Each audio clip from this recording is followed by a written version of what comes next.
Shalom saudaraku yang paling dikasihi, paling dicintai, paling disayangi Tuhan Yesus. Ya, kita jumpa lagi dalam pembahasan kita dari buku Let Go Life, ya, menjalani hidup berserah. Nah, jadi ini praktis sekali tentang hidup kita, hari-hari kita, bagaimana kita bisa melempar masalah, persoalan, melepaskan stres, kegelisahan, ya, kekhawatiran, karena kita berjalan, kita hidup tidak lagi dari kejatuhan Adam yang pertama, tetapi kita hidup dari kebangkitan, ya, atau finish work, dari penebusan, ya, sama-sama katakan dari penebusan. Nah, kita udah terus jalan bahwa khawatir itu sederhananya ya dilepas aja, jangan dipencet, ya. Kalau khawatir itu kita memegang gitu keras, nah, lecet tangan kita gitu, ya, atau hidup kita itu pasti ada yang luka. Tapi kalau kita lepas, baru ngalir. Ya, disebutnya, kita udah dengar di waktu yang lalu, ada minyak emas dari pipa emas. Dari surga itu alirannya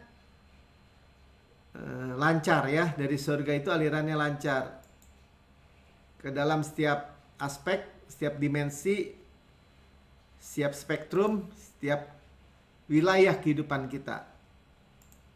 Jadi saudara dan saya ini jangan pikir, oh ini bisnis saya Tuhan mah nggak ngerti deh gitu, ya. Mana ngerti sih Tuhan, misalnya bisnis apa, dagang beras misalnya, atau dagang usaha ini dan itu, ya, atau keuangan. Tuhan yang menciptakan segalanya, ya saudara. Nah, karena kita udah belajar, ya, dari bab 1 sampai bab 2, nih bagian yang kedua sekarang, dengan judul hanya pandang burung-burung di udara. Artinya Tuhan suruh belajar kita bahkan dari burung yang nggak punya khawatir gitu, ya. Sama-sama katakan burung aja nggak khawatir, ya. Burung nggak punya khawatir, buktinya apa? Ya, dia pagi-pagi dia udah nyanyi cicit cicit cicit cicit cicit, ya. Karena itu kita diminta praktis juga, sekali-sekali keluar rumah, ya, dengan coba kita dengerin suara burung, suara jangkrik, suara air, suara angin bahkan. Jadi kita bisa belajar, ya, bahkan Alkitab bilang belajar seperti kepada semut gitu, ya. Lihat. Nah, ini khususnya khawatir ini pada burung, ya. Jadi karena orang mungkin ngerti, ya, bahwa stres itu disebutnya kan silent killer. Tadi saya baca ada di WA group apa, lari, ya. Dibilang ini, oh ternyata ada penelitian umur panjang manusia itu bukan karena olahraga. Katanya olahraga tuh kalau diurut poin 8 tuh, nomor 8 gitu dari urutan. Ternyata nomor satunya hati yang gembira katanya. Oh, mungkin yang neliti orang Kristen juga, ya. Hati gembira adalah obat yang manjur. Ya, hati yang gembira adalah obat yang manjur. Karena itu sebenarnya sudah diberitahu, ya, dunia juga mulai mempelajari. Nah, kalau khawatir itu membuat orang juga overthinking gitu. Overthinking, kita kemarin udah dengar, ya, ada seorang artis yang sehat-sehat karena dia artis lawak gitu, apa, pelawak. ya biasa menghibur orang. Tapi ketika dia ke dokter, dokter bilang ini mesti ke dokter jiwa karena dia punya penyakit overthinking dan itu mempengaruhi ke tubuh fisiknya. Nah, solusinya ya psikiater, obat mungkin ya. Nah, kalau kita jelas ya, kita memiliki Tuhan yang menyediakan sebenarnya, yang bilang gini, lepas aja.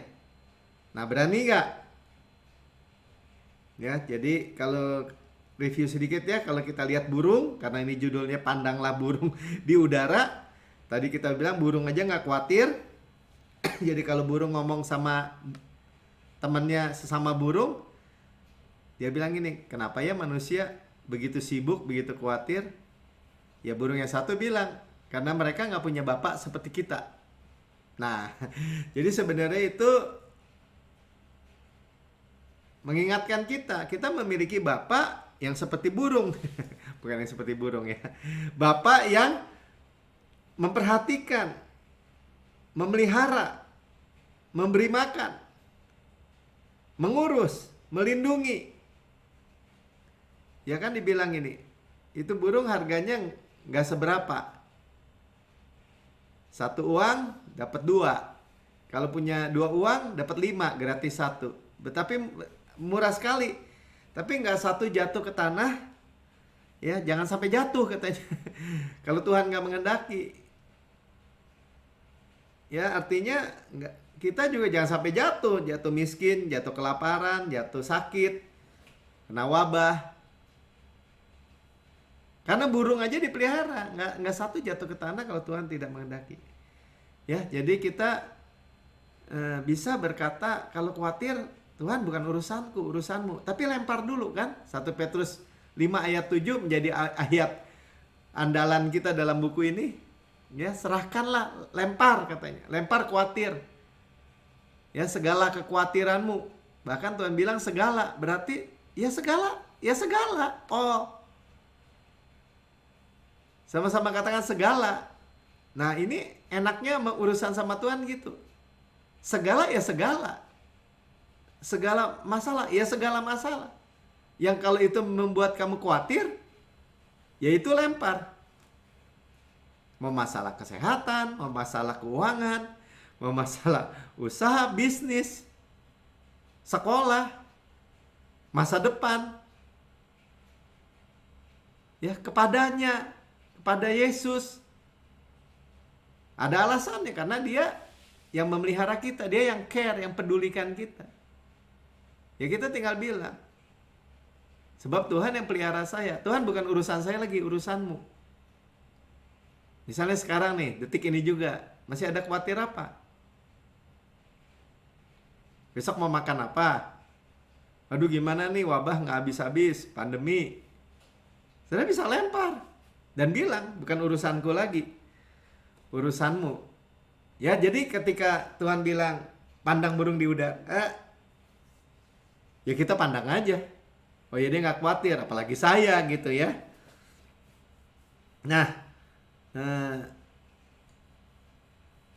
sekarang supaya begitu yakin, tadi kan nilainya burung murah dibandingkan sama kita. Ya, Tuhan bilang kalau itu aja saya pelihara, apalagi kamu. Nah, sekarang kita lihat nilai kita. Ya, nilai saya. Sama-sama katakan nilai saya. Berapa sih nilainya saya di mata Tuhan?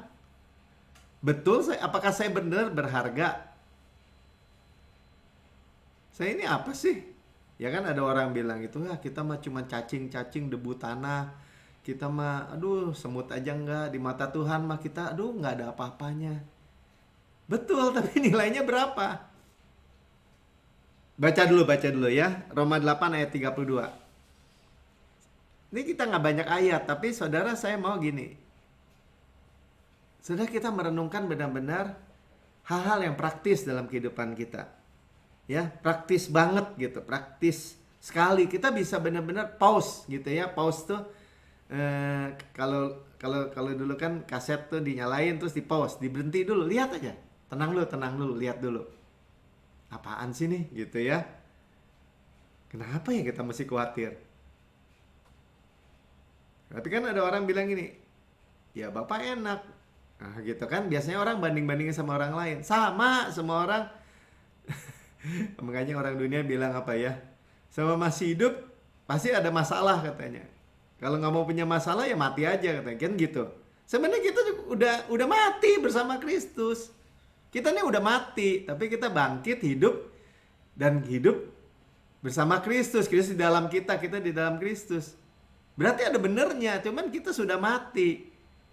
Makanya kalau kita dibilang kita nggak khawatir, khawatir itu masa depan ya. Nanti kita lihat ya. Berarti kita nggak perlu punya rencana, nggak punya plan. Oh, buat plan, tapi jangan khawatir tanpa stres gitu. Bisa nggak? Ya bisa. Jangan bergantung sama plan itu. Paham ya? Roma 8 ayat 32. Iya Tuhan ya, yang tidak menyayangkan anaknya sendiri. Tuh ya, jelas ya.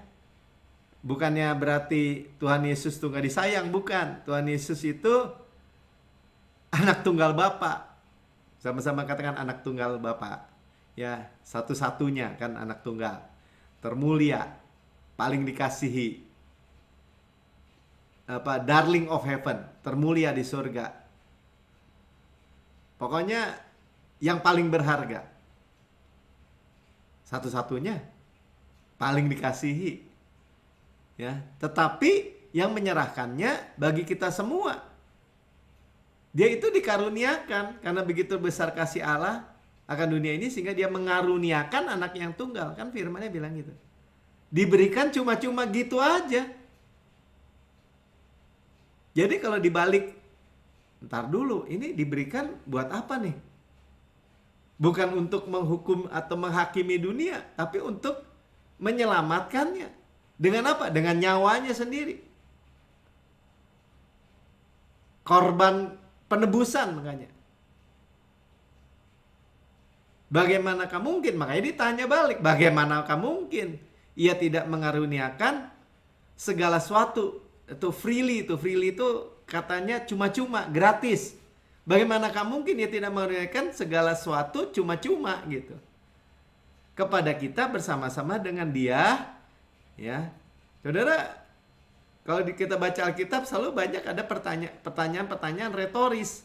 Pertanyaan-pertanyaan yang jawabannya sudah ada di dalam pertanyaannya itu sendiri. Jadi pertanyaan yang sudah ada jawabannya. Ya. Kayak ya, freely give us all things katanya. Gimana sih kalau yang the best aja udah dikasih, nyawa lagi, anak tunggal lagi, satu-satunya lagi, yang terkasih lagi. Ya bagaimana mungkin putra tunggal yang dikasih kesayangan Bapak itu ya diberikan. Nah saudara, jadi kan begini. Jadi kalau dibalik lagi tadi ditanya lagi, sebenarnya nilai kita berapa sih? Di mata Tuhan kita seberapa sih? Saudara, dengan ayat ini kita dapat melihat. Karena ketika kita dibayarnya itu bukan dengan ya udah deh dibayar pakai matahari gitu, dijual, nih dibayar nih buat Melki. Enggak. Terangnya jagat raya ini yang diberikan Yesus. Atau dikasihlah satu malaikat deh nih buat gantiin, mati deh buat manusia. Enggak. Atau apa? Harta, emas.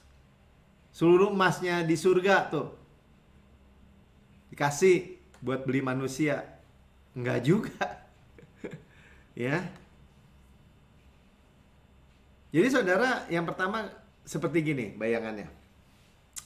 Ada seorang pelukis ya. Pelukis muda. Nah, dia suka melukis, bikin gambar. Kemudian dia memang butuh duit ya, miskin. Dan kemudian dia gelar lukisannya di jalan gitu ya, dan dia taruh lukisannya dengan price tag. Tuh, price tag apa tuh? Daftar harga gitu ya. Dia tulis 3 juta gitu. Satu lukisan 3 juta rupiah. Pagi-pagi dia gelar dagangannya, kalau di Bandung tuh di Jalan Braga tuh ya, suka tulis ada lukisan. Nah, ditaruh price tag-nya, harganya, nilai harganya menurut dia 3 juta.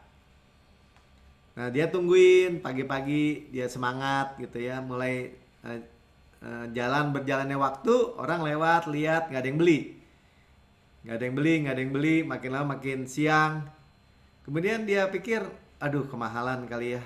Dia kurangin harganya. Ya, 1 juta rupiah semuanya dicopotin, ganti. Price tag-nya harganya 1 juta rupiah. Waktu berjalan terus, ya. Tapi orang lewat, tidak ada yang pernah beli. Tidak ada satupun yang membeli. Ya, sampai mulai jam 3 sore, dia mulai lapar sekali karena belum makan dari pagi. Ya kemudian dia tulis, kemahalan kali lah. Ya udah mulai sore, ya saya ganti lagi deh. Harganya dirubah lagi sama dia, 500.000 semua. Ganti harganya, lukisan itu. Nah, tanpa dia sadari, dari seberang jalan ada sebuah mobil mewah, ada penumpangnya yang memperhatikan lukisannya dari seberang. Ya, dia nggak lihat. Nah, tapi dia udah putus asa, jualan, nggak laku, perut lapar, lelah. Akhirnya itu price tag itu dia copotin semua, udah. Dia copotin aja semua. Ya, tanpa sadar ada pengemudi di seberang. Nah, kemudian pengemudi itu seorang kaya raya, dia turun dan dia tanya, ya, ini lukisan dijual? Iya. Berapa harganya? Menurut Bapak berapa? Kemudian pengemudi ini, orang yang kaya ini mulai berkata gini, kalau 200 juta gimana? Dijual nggak saudara? Tadi 500.000 aja dia udah lepas ya. Ya dijual. Dibeli 200 juta. Wah, dia senang sekali. Nah, singkat cerita, pembeli ini menaruh lukisan ini di rumahnya, digantung. Ya. Nah, ketika dia pamerkan gitu, teman-temannya datang, wah lukisan bagus nih, baru ya? Iya. Berapa duit nih? Nah, ketika orang tanya lukisan itu berapa, jawabannya berapa, saudara? Ya transaksinya, saudara. Transaksinya 200 juta. Nah, saudara, siapapun saudara, orang lain mungkin menilai saudara rendah. Atau bahkan diri saudara sendiri menilai saudara itu kurang berharga atau tidak bernilai.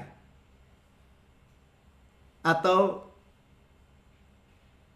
ini dan itu. Wah, saya mah penyakitan gitu. Oh, saya mah buruk, saya mah begini, saya mah begitu. Ya, banyak orang karena dinilai buruk oleh orang tuanya atau orang lain, akhirnya dia rendah. Ya, tadi saya baru dengar teman lama saya, karena dia tuh orang gereja, saudara, bayangin orang gereja. Ya, orang gereja dulu pendoa syafaat sama-sama saya. Ya, waduh, dia kalau doa sampai lihat-lihat malaikat katanya. Ya, karena doa puasa bisa 40 hari 40 malam. Sekarang sakit jiwa, saudara. Kenapa? Saya tanya kenapa sama temannya. Karena dia difitnah katanya. Dia difitnah, dia digini, dia digitu. Dia pernah diculik. Ya, kayak begitu-begitu. Sedih juga dengarnya. Dia udah melihat dirinya itu rusak, saudara. Nah, sekarang ketika saudara mendengar tadi pelukis muda itu, kalau ditanya berapa nilai saudara? Transaksinya, saudara, jawabnya. Saudara dan saya seharga, Yesus. Itulah nilai kita. Bahkan kalau boleh dibilang, ya tidak ada lagi yang bisa, tidak mungkin ya nilainya lebih besar dari Yesus, kecuali saudara gitu. Menurut ayat tadi, saudara itu bisa bernilai lebih dari Yesus seolah-olah. Kalau bahasanya gitu ya, tidak menyayangkan anaknya sendiri, tapi telah menyerahkannya buat kita orang berdosa, dibayarnya pakai Yesus. Itulah nilai saudara dan saya. Amin. Ya. Jadi jangan biarkan, ya, di buku ini dikatakan jangan biarkan dosa luka masa lalu, kesalahan-kesalahan, kegagalan masa lalu. Bahkan tadi seperti teman saya itu, ya, orang lain yang memfitnah dia, itu kan seolah-olah menilai dia rendah. Dulu ada teman saya waktu kuliah juga gitu, sampai sakit jiwa, saudara. Saya tanya, kenapa? Iya, saya kan jadi ada suatu acara, dia jadi ketua konsumsi, ya. Dan ketika atasannya bilang gini, ini kamu korupsi ya? Padahal dia sama sekali tidak melakukan itu. Tapi dia begitu terluka, akhirnya sampai sakit jiwa, saudara. Jadi ini kejadian. Ya, jangan biarkan luka masa lalu itu menghalangi kita bisa berserah atau melepaskan khawatir kita. Ya, banyak ini praktis sekali nih, benar-benar. Saudara, itu kan teman saya pelayanan dulu itu, saudara. Rohani banget gitu. Ada beberapa pendeta-pendeta besar rohani banget juga. Ketika di masa tuanya, aduh Mel, saya nih udah jauh sini deket sana. Tiap hari om sama tante nangis sama Tuhan, minta ampun, minta ampun. Jadi saudara lihat ya, saudara, kalau ketika kita ini semakin senior gitu ya, umurnya makin banyak, ternyata benar kata firman Tuhan itu. Dari yang paling tua itu, ketika Tuhan Yesus bilang ini, yang gak punya dosa ambil batu duluan dan tipuk perempuan ini. Pergi satu persatu. Jadi sadar dosa itu secara alamiah, semakin orang semakin banyak umurnya, semakin sadar dosa, saudara. Untunglah saudara, dan sekarang ini saudara tidak difokuskan kepada sadar dosa, tapi kepada sadar Kristus, sadar penebusan, sadar darah. Ini real, saudara. Belum lagi yang kehidupannya hancur hanya karena salah percaya.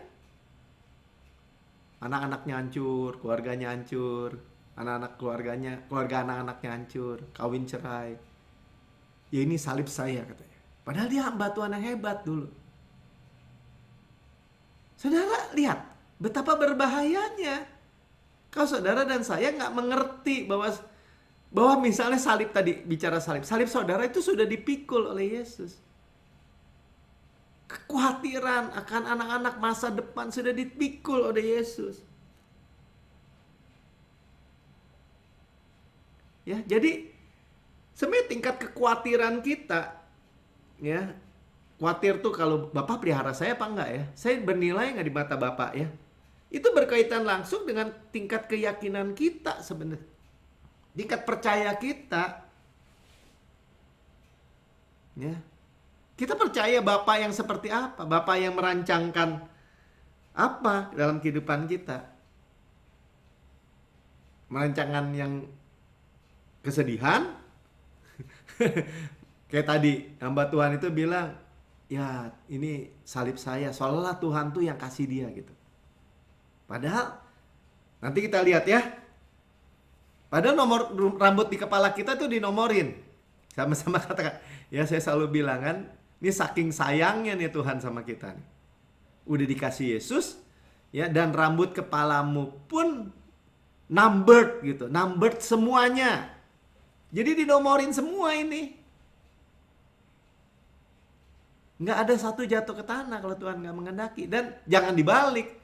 Wah, ini Tuhan yang mengendaki saya celaka, rambut saya jatuh-jatuh, putus-putus karena Tuhan mengendaki gitu. Jangan, saudara. Bahasa ini kita baca bahwa begitu besar kasih Tuhan. Ya, kita itu favorit. Jadi kalau nomor rambut saudara dinomorin, nggak satu jatuh Kalau Tuhan nggak kendaki, dan Tuhan pasti nggak kendaki, Tuhan kendaki yang baik. Berarti saudara itu favorit Tuhan. Saudara bisa bilang secara personal, jadikan pribadi, saya orang yang paling disayang. Saya orang yang paling dikasih. Saya favorit Tuhan. Kesayangan. Coba baca Amsal 8 ayat 30.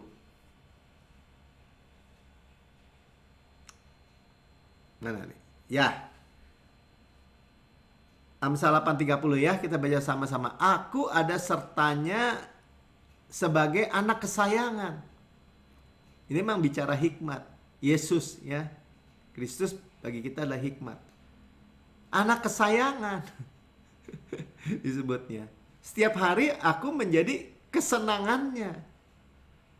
Dan senantiasa bermain-main di hadapannya. Jadi kalau tadi membandingkan yang Yesus aja yang menjadi kesayangan Tuhan, kesenangan Tuhan, main sama Tuhan, deket gitu ya, diserahkan buat kita. Berarti saudara itu nilainya, kalau mau bisa dibilang jauh, jadi lebih besar dari Yesus tuh. Karena transaksinya Yesus. Sama-sama katakan, saya dibayar dengan transaksi seharga Yesus. Jadi kalau orang atau iblis atau siapapun merendahkan kita, jangan diwarok saudara. Jangan dianggap. Kalau nggak tadi, ini bicara hamba-hamba Tuhan loh, orang-orang Kristen. Hancur hidupnya. Karena hidup di dalam nilai yang rendah. Menurut dia, menurut orang. Haleluya ya. Sama-sama katakan, saya mah favorit Tuhan. Saya kesayangan Tuhan. Di dalam Yesus saudara. Jangan takut. Ya, jadi sekali lagi ketika kita mandang burung, dan Tuhan bilang burung aja kan saya pelihara tuh. Saya jagain tuh. Apalagi kamu. Kamu saya bayar pakai Yesus. Yesus kesenangan saya, kesukaan saya bermain-main. Apalagi kamu. Saya mau main sama kamu. Saya bersenang-senang dengan kamu. Saya mengasihi kamu. Ya, dan Tuhan punya rancangan buat kita. Sama-sama kan Tuhan punya rencana buat kita. Ya, saya selalu ingat kalau kita bicara rencana Tuhan, Tuhan itu keluarin kita dari Mesir atau dari dunia, diselamatkan. Untuk dimasukkan ke Kanaan. Itu target Tuhan. Dan Tuhan Yesus datang, ada tujuannya. Supaya kamu hidup dan berenya dengan segala kelimpahan. Ingat-ingat itu aja. Karena itu kita paham.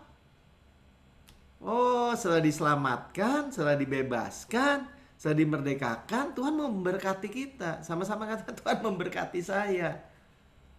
Pribadi banget ini saudara. Pribadi sekali.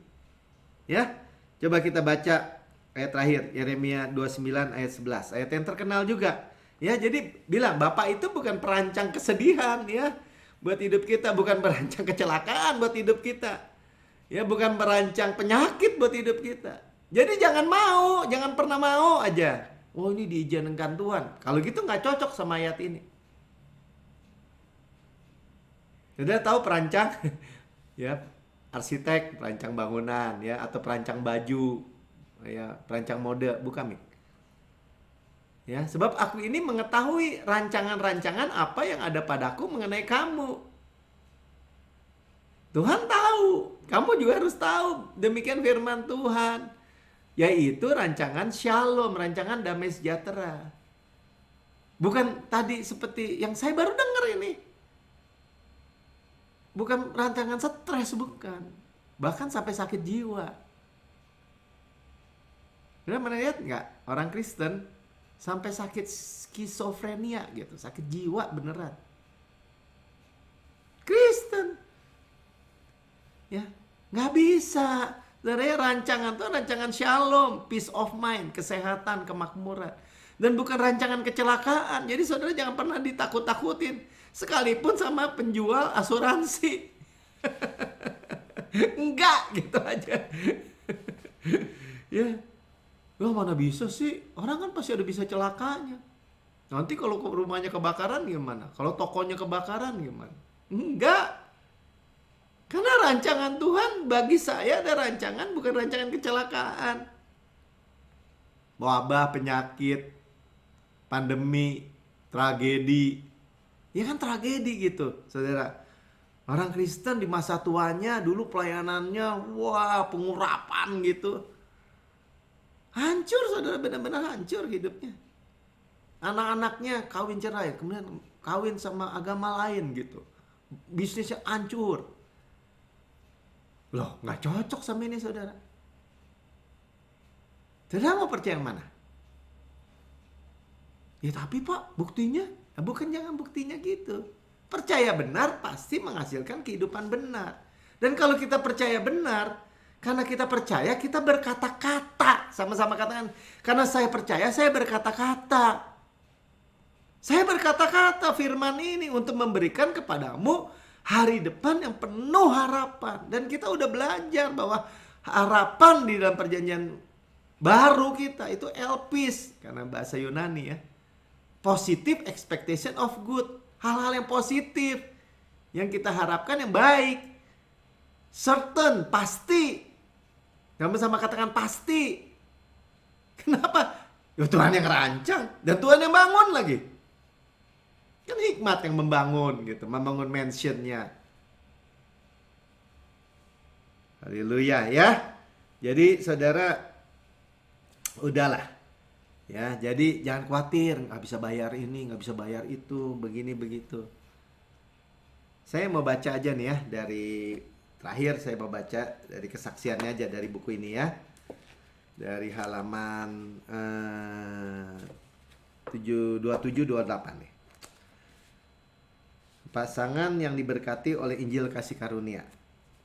Ya, selama 20 tahun saya dan suami selalu mendapat tantangan di bidang keuangan. Nah, ini banyak ya. Apalagi hari-hari ini, orang udah khawatir aja soal uang. Dan kami tidak pernah berhasil memenuhi kebutuhan sehari-hari. Bahkan kebutuhan sehari-hari aja kurang. Kami tidak pernah lalai mempersembahkan persepuluhan atau persembahan sukarela. Tetapi kami selalu mengalami kekurangan dan stres berlebihan, sangat stres tuh bahasanya bilangnya. Karena selalu mengalami kekurangan.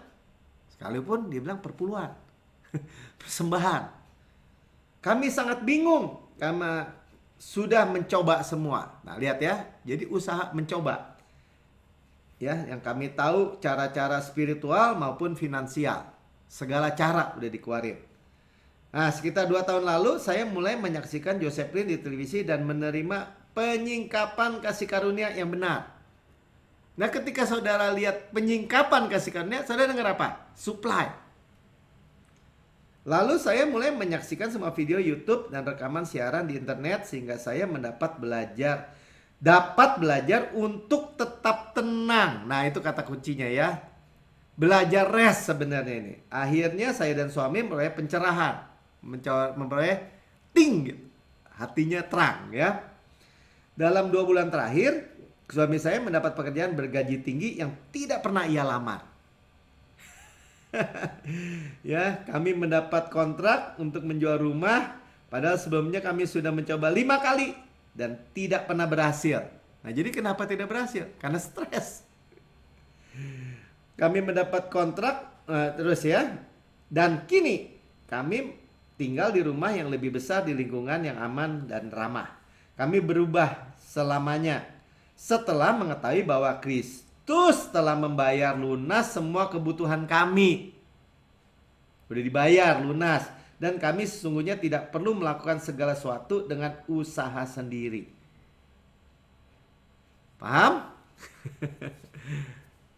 Saya pernah ngalamin, saudara. Ya, kami gereja juga GCB pernah ngalamin. Khawatir nggak bisa bayar. Nah, pendeta-pendeta kasih karunia khawatir nggak bisa bayar juga. Tinggalin, pergi. Saya bilang sama Lili, istri saya, gini aja deh, kita janji gini aja. Kita lihat keuangan gereja tinggal 2 minggu ya, 2 minggu nih. Karena bayar 2 juta lebih dengan persembahan untuk tiap kali ibadah. Karena bayar sewa. Ya kita liatin aja. Ya saya let go. Berserah. Berserahnya gini. Ya mungkin masih salah, masih belum sempurna. Saya berserahnya gini, ya Tuhan terserahlah. Kalau habis 2 minggu lagi, ya di mana berhentinya kita berhenti. Saya bilang sama istri saya. Ya udah deal, ya deal. Kita nggak perlu stres. Nggak perlu gelisah, nggak perlu takut. Nyari-nyari yang murah, nyari-nyari yang gini. Nggak perlu ya? Siap? Oke. Nah, yang ibadah di GCB itu saksi itu. Nggak pernah 1 minggu pun saya nggak bisa bayar. Sampai suatu ketika 2 tahun yang lalu, ya lebih deh, sekarang udah pandemi ya, udah online. Itu sampai yang punya gedung bilang gini, Pak, Bu, ya biasanya sih saya yang bayar kan. Minggu ini nggak usah bayar, Bu. Dan seterusnya, kata pemilik gedung, gereja udah aja bebas. Setelah sampai online gini, emangnya nggak pakai peralatan nih? Komputer, rekaman. Tuhan siapin semua dengan cara yang ajaib. Buat saya cara ajaib. Ya. Jadi ternyata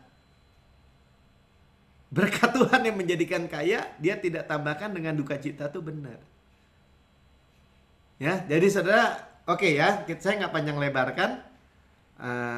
Kita renungkan aja. Ini karena ini praktis sekali dalam kehidupan kita dan sederhana sekali. Menjalani hidup berserah ternyata lempar, khawatir, atau lepaskan aja udah. Lepaskan aja khawatir, biar ngalir. Suplai Tuhan. Nah kalau saudara yang mendengarkan di rekaman YouTube dan berkata, waduh, hidup saya penuh dengan, apa tuh?